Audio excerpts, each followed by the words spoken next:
Hey everybody, welcome to Steve Couper's podcast for aspiring real estate investors. And each episode we try to connect industry subject matter experts and aspiring investors together to try and see what we can't learn. So there's no end to the magic that I think that Shashi brings to the table. And today we're going to learn all about her illustrious career and aspirations in real estate. Shashi, can you please introduce yourself to me and for us and tell us a little bit about yourself? Sure, Steve. Well, thank you very much for inviting me onto this podcast. I've been very impressed with what you've been able to create in just over a year. So my name is Shashi Maharaj, and I'm a North Burnaby resident with my husband of 32 years and three children in their 20s.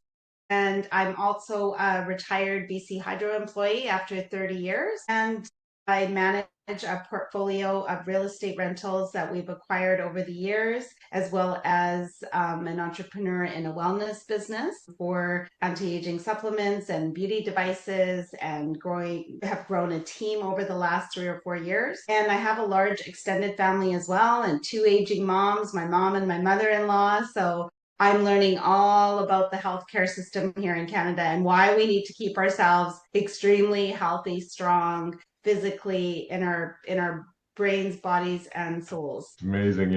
I believe I connected with you right when you were working hard on the health business side of things, and I think that's where we first said hello. And then you've transitioned since then into real estate, and that's where we've now continued to connect over and over with same kind of subject. So I'm really glad to actually have you join me here. We've actually had quite a journey, I think, if we think back over the last year or so. Tell me a little bit about that corporate career of yours you mentioned. You retired out of that and into the health business and then into real estate. Is that what you did? Yeah, so I started my career at BC Hydro straight out of university in my early 20s. Through the years, I had various analyst type roles, business analyst, market research, and most recently I was in a senior market researcher role. So really lots of different internal research projects. And then the wellness business came about towards the end of my BC Hydro career, where I was doing it as a part-time business. And I started it on the side probably about a year before I retired, and then afterwards just went full time with it. Yeah, and then from there, I grew a team, acquired, quite a bit of experience and in the networking industry as well as wellness. And yeah, just got to a point where I had done that for 3 or 4 years and got to a level that I was quite happy with. And then my passion sort of started fizzling out. And meanwhile, the real estate was kind of, all along it had been there, almost kind of like just one of these things that we had to do, like it was there. And I hadn't really considered it as an actual business until I started seeing, that this was really what was keeping us afloat and giving us this security, this sense of security that it's okay, like no matter what happens, we'll be fine because we've got this real estate. So then I was already like property managing and doing all these things for our rental properties. And as we about 3 years ago, we had quite a problem with one of our tenants in Mission, and that took me into this whole search for information on the internet. And I started discovering that there were landlord groups and real estate investment groups, and I was like, wow, there's other people out there that do this, and they actually have a community and a network. There's other people I could talk to. Like that was really amazing because I was kind of just doing it over by myself and not really talking about it to anybody. Well, not anybody at work, because it was, just not really aligned with what people there talked about. So, and really something so different. So I really kind of felt like I found my people because they were people into personal development, into growth, into, positive mindset. And all the last like 5 or 6 years, I've been doing a lot of work in the Tony Robbins world, where I'm aligned with these people that are building businesses and personally developing themselves. So I do find that I'm just more aligned with people that have an entrepreneurial mindset. So that was really amazing to come across you and all these other people that are having real estate as a business. It's actually quite a world. And you started that, the real estate investing, you were all self-taught then, is that right? Yeah. I actually bought my first property just like a year and a half after getting married. So in my mid 20s. And we managed rent, like it was a house in Surrey with a top and bottom tenant. And we owned that for a couple of years and then sold that property way too early. Now, like looking back, like really wish we could have kept it longer, but we did well on that property. Like we paid down a good chunk of the equity in 3 years and sold it for a little bit more than what we bought it for. So we did very well. We learned about placing tenants, managing tenants. Lots of repairs had to be done. And fortunately, my husband's very handy. So that's where he comes into the picture with the real estate is we very rarely have to hire anybody to fix things. So, but we never really thought about doing it as a business or anything. It didn't really dawn on us. Like we just I had seen it in my family. I had seen my mom buy real estate and she just hung on to hers forever. But I through that experience of owning that home and then selling it like much later in life, like about 10 years ago was maybe 15 years ago was when I then wanted to go back and buy another piece of real estate. And I got my condo in Squamish, and that was like 2008 pre-sale. And then that's when the Olympics was just around the corner, and we were all excited about buying pre-sale, and then it was going to fly high because of the Olympics. Yeah. Well, it did the exact opposite and just went. So I had planned to flip that and ended up hanging on to it because of the downturn in the market. And at that time, I think I had to rent it out pretty low, around $1,100 a month or something for a 1-bedroom condo. And I've hung on to that over the years, that condo. And in around 2015 is when Squamish started to boom because they put in that sea to sky gondola there, and it started becoming, it wasn't just this little commuter town on your way to Whistler. It started becoming another resort town. So that's when we started to see a big change in Squamish. And now that same condo is rented for $2,600 a month. And the mortgage has gone like way down because we've been paying the equity. And now it's become like part of our retirement plan. So it's quite a shift. It's almost like we stumbled upon it on this thing that was going to help us out, but not knowing it.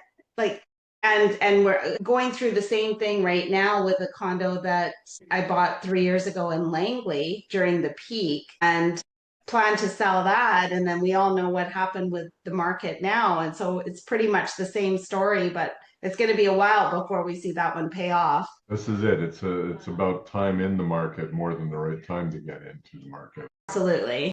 Yeah. So you mentioned you had some issues with tenants about 3 years ago. And I remember the story from the other day, so I think that this would be great to share because, it's very, it cuts to my heartstrings when I think about the issues and the challenges you have to go through in this, and I'd really like to actually share that story. Yeah, so what happened was this was another pre-sale purchased in 2021, and it was for a townhome in Mission. And when that one completed, the market was at a high, and so was the rental market. Like it was so easy to find a tenant. And so we placed a tenant who was working and seemed like a great person. 6 months into the tenancy, he decided to break his lease and said, "Oh, don't worry, I'll get you find somebody else." And this is like an hour away from us. And at the time when he was giving his notice and looking for somebody, we were in Jamaica on a cruise that I had earned from my other wellness business. So we're over there enjoying ourselves. And he said, "Okay, well, I'll look after it. I'll take care of it." And so he ended up finding somebody. And of course, we're communicating by text, and he sends me their information and it's completely filled out. They filled out the whole application. So we come back from Jamaica, and I hadn't met the new people. and what did everything virtually. This is like number one lesson learned, to always meet the people and have a genuine connection with them and do your due diligence yourself. Don't trust anybody else, because I trusted him to do that for me. And that was the biggest mistake ever. So just some simple things like that, I could have easily prevented this from happening. But anyways, long story short, these people that he rented it to ended up being criminals, like long-term 30-year plus criminals. And the guy was on house arrest and basically using our condo as his jail to not go to jail, like to live in. And so we had been getting the rent no problem for the first few months, but then when I started getting it later and later, and then not at all. And I could tell by the communication that something wasn't right. And I said to my husband, like, we've got to go out there and check out the place. Like, I'm just not getting a good feeling about this at all. Just like the communication wasn't clear, didn't seem honest, or seemed to be a lot of excuses. So we went out there and went into the place, and right away I could tell, like, these were not the kind of people that I was expecting to be living in there. This time I didn't know that he was on house arrest or anything. This is our first time really going to see who was in the property. As soon as we walked in, there was like holes in the wall. This is like a brand new polygon, beautiful townhome. They had nailed like pictures all into the walls, which wasn't the worst thing, but it was the hole in the bottom of the stairs that was really like, whoa. And then after talking for a while to them, the girl that we thought was the wife, said, just by the way, you guys should probably know that Rob's on house arrest. And like my spidey senses had already gone up. At that point, I was like just waiting, wanting to get out of there, like with the hole in the wall and him being on house arrest. I thought, oh my God, are we going to get out of here alive or what? So we just finished the conversation with them, left the unit, and she was pregnant too, this woman. And they had two kids when they had moved in, which we knew about, but the two kids were not there. So I asked her, like, where's the kids? And they're visiting, they're with their grandmother. They're with their grandmother right now. So the two little kids that had come to view the condo or the townhome weren't there at the time that we were visiting. So anyways, as we were leaving, we were going back to the car, and Rick recognizes like the van in one of the neighbors' places. He recognizes the work van as a company that does work for his workplace at Triumph. And the guys working outside, and they started a chat. And he wanted to know, what are you doing out here? And we said, oh, we own this unit number 91. And he just like looks at us with this, like he had seen a ghost. He's like, you guys own unit 91? Do you know the people in there? Like, they're like, everyone's scared of them. Like, they just basically stay in there with their blinds closed. And like, he knew the guy had a criminal record. He told us all about it. And like, my heart is just sinking and sinking and sinking, because like I'm like thinking, oh my God, like it was just like being punched in the gut, right? Like, you're just finding out these people are in your place. And it's such a like a tough thing, because we hadn't dealt with anything like that, where we all of a sudden like didn't have control over our property, right? Like, these people are in there. So that then I started going into all these Facebook groups and looking for advice. And this tenant ended up seeing one of my posts in a Landlord. Like, he was in some of these same groups, and he started screenshotting what I was posting and sending it back to me, saying that he goes, this is against the law. You're not allowed to say anything about anything like this. And I'm like, oh my God, like, this is getting worse. This is like going down the dark side. Like, I was in these public groups and forgetting that anybody can see what I'm posting. So yeah, it was a bit of a roller coaster. I would never wish it on anybody, like what we had to go through. It was, we had to really go through a lot of, is this going to work? Is this going to work? We called the tenancy board, and we followed all the steps to get him evicted. And he got more and more angry while we were going through this process. So if I was to ever do this again, I would do it via like a eviction notice through or not the eviction notice, but the whole tenancy package that we sent to him, I would do it through registered mail rather than like posting on his door and all that, because it just got him more angry. And then he started abusing the place even more. And the more I would communicate with him, the more angry he would get. And yeah. How many months of without rent did you go before you finally? So he was still paying the rent because I think he knew that he would have to leave quicker and then he would end up back in jail. So that was what was keeping him paying the rent. It was only about 2 months of rent that we were out at right at the end. It took about 3 months from start to finish to get him out, but he left us with a trashed townhome and we had to go through like regular court, the whole tenancy process, but then he didn't follow the rules, even though we had the order of possession. So he went to the courthouse and got a stay order, which we had no idea that this thing could be overruled by the court. So ended up having to go to court and then appealing it.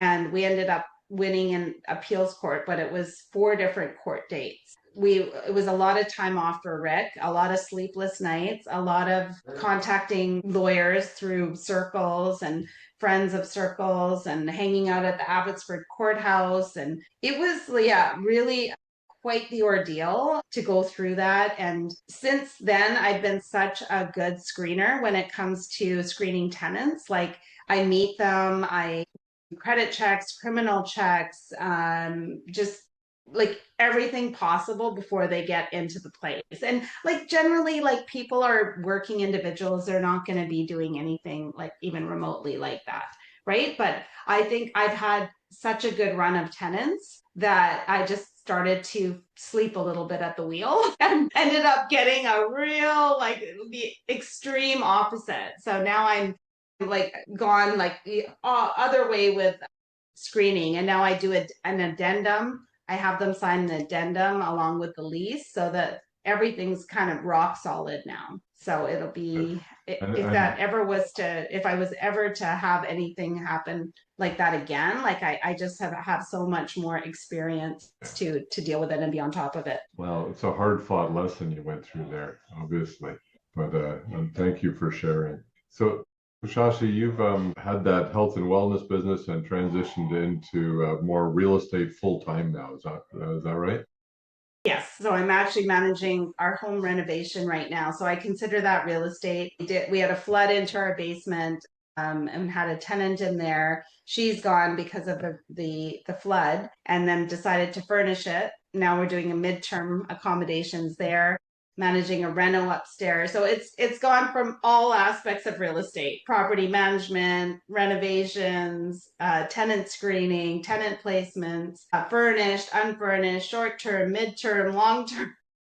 Yeah, it's branched into many different areas. I'm surprised you haven't tackled multifamily. That's my passion. Yeah, well, I think if it hadn't been, I mean, I am in multifamily through private equity. So I have invested into multifamily like through different REITs, but not in terms of like individually just taking the lead on it. But I I'm think looking like I'm in about 4 or 5 different deals. So one yeah. of the things that differentiates it for me is, I know that if I was doing all of these individual townhomes and condos like you are, that would be a full-time job. I would be working all the time on that. Whereas what I'm hoping to achieve with multifamily is to be able to have a team in place and I'll be managing them. Yes. That's my goal there. So when you're looking back in the mirror, would you have changed things? Are you happy with the way things are going? So far, like once my tenants are placed, I find it's pretty hands off. Other than as some of these properties now are starting to get older, there's things that need to be fixed. So Rick's a little bit more busy. Um, with the real estate market taking a turn 2 or 3 years ago, until that point, I think I was really good. I was like fine with everything. I didn't find it much work at all. I was doing it off the side of my desk, like working full time and with the wellness business, and I didn't find it too much to manage. It was after 2022 and buying those 2 pre-sales and then having the market go down, having to furnish them, and then now doing midterm, short term. So now it's busier, but I do have like a 1-year tenant in one of them. and 3-month tenants in two of the others. So it is more work to do short-term furnished. It's much more lucrative too.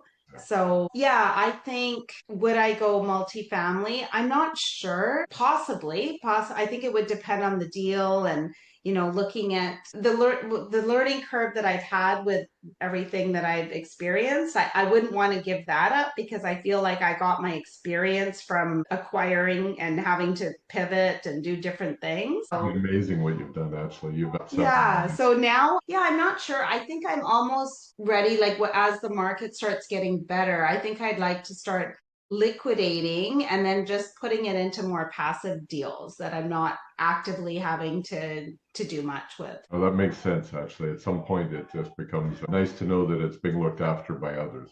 Yeah, yeah. And I'm at that age now where we're getting into our golden years, like we're in our mid to late 50s now. So I want the next decade, I'd really like it to be just about experiences and having fun and not having to have so much responsibility. So, if you don't mind me asking, maybe you can tell me a little bit more about the Tony Robbins experience. You've been doing this for several years now. I remember seeing this video of you walking over coals. So I'm really curious. Yeah. Tell me about it. Yeah, it's amazing. I've been doing the Tony Robbins work for about 5 years now. Did his whole master university, and that video you saw, I was at Unleash the Power Within, and he does an exercise. It's called neuro associative conditioning, where he primes the minds of people to be able to walk across fire, and it's hot. It's not like a fake fire. This is a real fire, 6 feet of like burning coals. It's Wow. actually quite like if you're when you're not there, like now even thinking that I did it, I'm like, how did I do that? But in the moment, you're just so primed to do it. And we walked out into the night. It was 1:30 in the morning, and there's like thousands of people that are at his seminar all doing the same thing, walking barefoot from the stadium out into the night, and they have all these holes set up in lines for people to go across, and it's a whole thing. It's like and when I came back from there, I noticed that I was able to do things in the gym that I cannot do today, like jump one of those jumping up onto the box jumps. So I hadn't been able to do that. I'd been trying and trying and trying. And when I came back from Tony Robbins, I went into the gym and I was able to do that jump onto the box. So it's like a mindset thing. It just unblocks certain things, and we don't realize how much work we hold back on ourselves due to these imaginary fears that we conditioned our mind over, like hearing things through everyday news and the way people in life are generally more negative than they are positive. Yeah, there's something there. Right? How do you feel that experience with Tony Robbins has helped transform your mindset with respect to real estate? Has it changed any of your approach in that regard? Yeah, I think it has, because I did his wealth mastery. And after I did his wealth mastery, I got more aggressive with my investing approach. Like until that point, I had all my funds at work, my pension funds in a very conservative investment. And I moved everything into a growth fund that was a higher interest rate and more, I was not considered like a conservative. I had always been conservative, like for 30 years, the most conservative funds. And I moved everything into growth. And then I started acquiring more and wanting to purchase. So the Mission property that I bought, the one in South Surrey, those were all after going to Tony Robbins, the last 4 properties. So I don't think I would have probably acquired more if it wasn't for going to his seminars and the wealth mastery and just becoming more confident in myself. There it is. There it is. Yeah, there's a lot of people I'm meeting that have experienced something very similar, and I'm quite curious. I want to explore it further myself. I think it's fascinating. Yeah, I think if you have fears about doing things, it's really amazing because you realize how much of your fears are made up based on our beliefs, right? We go through our life, our childhood, and then grow up, and we don't realize that we develop these beliefs in our minds, but we don't actively question the beliefs and where they came from and whether we want to still hang on to them. And And if we hang on to those beliefs, where does that take us in life? And if we drop the belief and replace it with a different belief, where does that take us in life? Interesting. Very interesting. So health and wellness, you've more or less shifted over to real estate now, but you're still posting videos of yourself pushing sleds in the gym. So tell me what's up. Yeah. Well, I mean, the last day I had at BC Hydro, the very next day, I registered myself for a 7 a.m. workout. And I bought a class pass, which gives me access to all these different gyms. And I decided that I wasn't going to waste a minute figuring out what I'm doing the next day. If I didn't schedule it into my day, it wasn't going to happen. So that's when I became a morning workout person. Until that, my whole time at BC Hydro, I would go at lunchtime to the gym and do a class or something like that. But the day that I left BC Hydro, the very next day, I took on a new identity of being a morning workout person. So that's where the wellness and the health comes into it. And with the business aspect, through the business, it's both a combination of health supplements and beauty products, anti-aging beauty products. And the company has a technology that measures antioxidants. So you can always be assured that the supplements that you're taking know whether or not they're working in your body, because they guarantee that your antioxidant levels will go up, which is really important because antioxidants are what we need to boost our immunity, to fight off disease, to stay at our prime health. And it's so important because what is the point of accumulating all this wealth if we don't have our health? Like, the healthier we are, the more fit we are, the more we can enjoy and go on travel and do the hikes we want to do and, see all the things. It's no fun if we're aching and no fun at all. No. Yeah.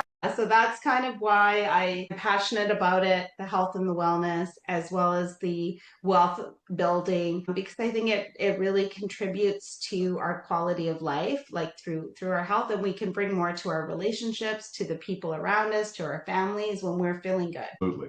Couldn't have said it better. You can enjoy your wealth. I think it's magic. Yes. So what is it that moves you, Shashi? What are your goals? What do you think success is going to look like, and how are you going to know when you're going to get there? Well, I feel like I'm there. I feel like right now I'm living the life that I set out to live in 19. When I started doing the Tony Robbins work, and then I joined a mastermind group. And in that mastermind, we were working from the principles of Think and Grow Rich, where we really figured out, like, what is our vision for our life and our health and our relationships and our finances, and what does a great day look like. And that in 2019, like, I remember defining, like, I wouldn't have my job, I wouldn't have my day job. I'd be waking up and going to the gym. I'd be eating healthy. I'd be traveling when I want to travel. Like, a deal comes up and I book a deal. I wouldn't have this, like, oh, can I get the time off work? And, all the things that go into why we can't do something. And now when I fast forward to today, those are all the things that I want, like, the way I wanted to be living. And I have that now. So I have that freedom. I have the focus on my health. I have the time to put into myself. And now it's a luxury to be able to take my mom to appointments, when she needs to go, and spend that time with her and choose to spend it. And she's in her 80s, and now my kids are in their 20s and they're busy. They have their own lives and they're doing things. And I have that created life now, and it's not a life of, oh, I gotta go to work, and it's like, everything I do, I'm passionate about. I love it. I absolutely love it. Shashi, if people want to reach out to you, how should they find you? They can find me either on LinkedIn, Shashi Maharaj, Facebook, Instagram, Shashi B Maharaj, or they can reach me on my cell, 604-500-7922. And yeah, it's pretty easy to find me. Easy to find you. I love this. Anything that I didn't ask you that I should have? I think you covered it. I think you covered all the gamuts there. My daughter's getting married in August. That's probably the biggest thing, in my life over the next 10 months. Congratulations for that. Folks, if I know I forgot to say so in the beginning, please make sure you hit the subscribe, the like button. If you like this, make sure you share it with your friends. I appreciate you all. Thank you, Shashi. It's been brilliant having you here. I love you. Take care of yourself. Thank you. Thank you, Steve.